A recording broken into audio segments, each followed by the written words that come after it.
Bago lumusong sa buhay may asawa ang isang lalaki, ano ang dapat muna niyang matiyak, kapatid na Vincent? Dapat meron siyang kakayahan, kapatid na Wally, at sa atin pong mga listeners and viewers, na matugunan yung pangangailangan ng kanyang itatatag na pamilya mula dun sa kanyang mapapangasawa at dun sa kanilang magiging mga anak, na siya ay magiging good provider.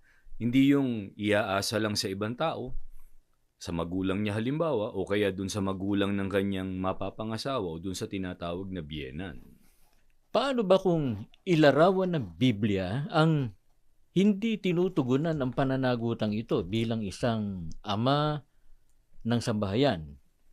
Ano ba ang paglalarawan ng Biblia doon sa isang lalaking may asawa na hindi tinutupad ito, hindi niya sinusustentuhan o hindi ipinuprovide yung pangangailangan ng kanyang pamilya? Ito rin po sa unang Timoteo 5:8, sa ibang sali naman po ng Biblia natin basahin.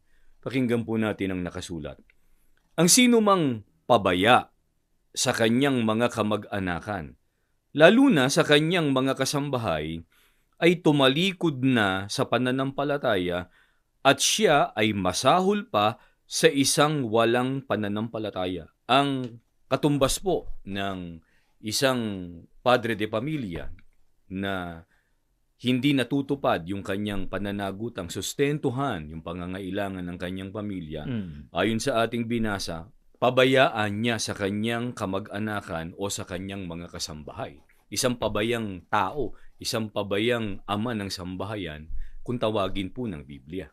Ang katumbas ay irresponsable. Opo. At kung masama sa isang ama o pangulo ng sambahayan na maging pabaya o kaya ay irresponsable sapagkat hindi niya ipinagkakaloob o ipinuprovide yung pangangailangan ng kanyang pamilya, lalong masama kung aabandonahin ng isang ama yung kanyang asawa, pati na yung kanyang mga anak. Tama po.